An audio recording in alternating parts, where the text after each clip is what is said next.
Hi everyone, my name is Thianna Grant. I will be making my presentation for Mgmt 6019, which is Critical, Analytical, and Communication Skills for Managers. The topic that I have chosen is an analysis of individual and group decision making in an organization. The purpose of this presentation is to provide an argument that supports individual decision making in an organization. My thesis statement is that individual decision making is more efficient for organizations because it is cost effective, as individuals usually can make prompt, rational, and logical decisions. Now, have you ever been locked in a meeting with a group of individuals at work, trying to reach a consensus on a decision for hours? This is the reality of many meetings in an organization.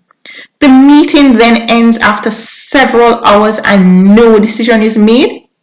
After several hours of back and forth, have you ever feel frustrated having to schedule meeting after meeting and no one shows up? Now, group decision making is on the rise in many organizations. Organizations are creating more inclusive culture whereby everyone is expected to participate in the decision-making process. Now, when considering individual versus group decision-making, a group decision is a decision made by several persons. An individual decision is a decision made by one person. Now, decision-making is a key skill that every leader should possess. Decision making by managers are important in order to meet the goals and objectives of the organization. According to Scott 2005, decision making refers to choosing between two or more alternatives in order to arrive at a solution for a given problem. This includes action or inaction. Individual managers are constantly making decisions, even under pressure.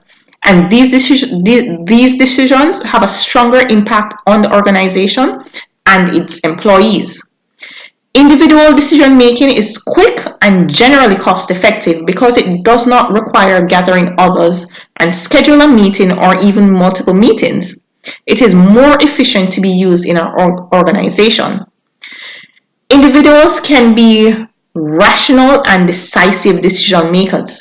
As cited in Robinson Cutler 2012, page 436, rational decision-making refers to a structured or reasonable process that decision makers use to maximize the quality of a decision's outcome.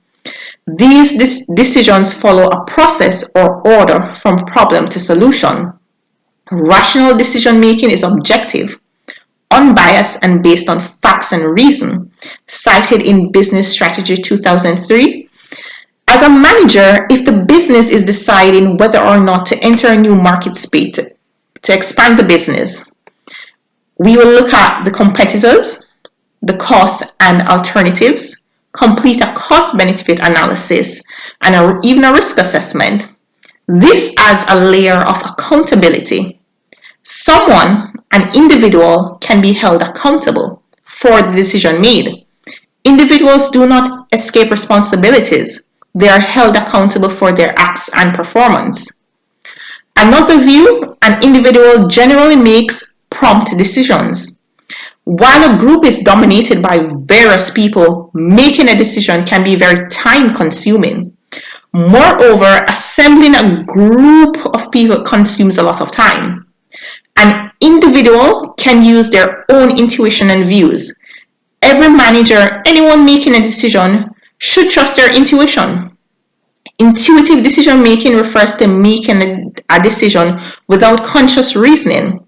Intuition is that instinct, a feeling, something that is perceived or known. Intuition is using your judgment, cited in Scott 2005. Intuition is based on experiences, cited in Einstein 2008. Individuals possess these. For example, a manager may meet a client to get new business. That manager may have that intuition, a feeling that this this business decision is not right, that individual can make that prompt decision to accept or decline the business. Now, you can imagine having to gather four or even five people in a room to go over and make that decision. That will be a very, very time consuming, having to go through every detail with 4 or 5 people.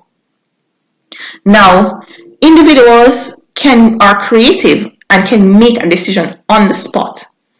To survive in the business world of today, managers have to employ creative decision-making skills. Managers have to be open-minded, think outside of the box. According to Indenwatt 2006, creativity is presenting new and imaginative ideas. It is important that organizations develop and choose the right idea. In creative decision-making, individuals must understand and be knowledgeable of the business, its customers, and market in order to come up with ideas to resolve problems. Now, other persons do support the group decision making in an organization. So, one of the main advantages of a group is that it brings people together. Group decision making takes advantages of the diverse strengths and experiences and expertise of its members. According to Robinson Kotler 2012, page 43, people bring different skills and experiences to the group decision-making process. Members are able to examine other alternatives and other viewpoints to make a better decision. Another advantage is that group decision-making is more creative and produce more solutions. Group members can actively brainstorm and actively engage each other and suggest ideas or alternatives courses of action, cited in Zayed 2001. It also provides acceptance of the decision made. Once all members have participated and spent time in arriving at that solution, the implementation of the decision becomes much easier. However, group decision making does have its disadvantages. Groups are sometimes slower at arriving at decisions than individuals. Groups may suffer from what is referred to as groupthink, in which members are pressured to conform to other dominant members, making decisions in a way which discourages creativity. Members are pressured into aligning their opinions with the opinions of others. This is cited in Robinson Kotler 2012, page 351. This can also cause tension and arguments between group members if members are not allowed to express their own opinion. Groups can also suffer from what is referred to as social loafing. Now, I am sure many persons can relate to this. This is where some members don't do any work and expect to get by based on the work put in by other members. Cited in Robinson Kotler 2012, page 352.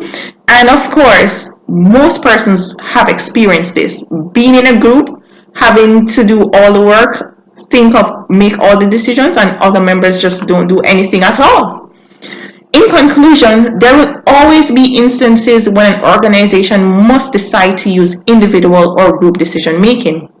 They both have their advantages to the organization. Individual decision making is more efficient for organizations because it is more cost effective, as individuals can make prompt and rational decisions.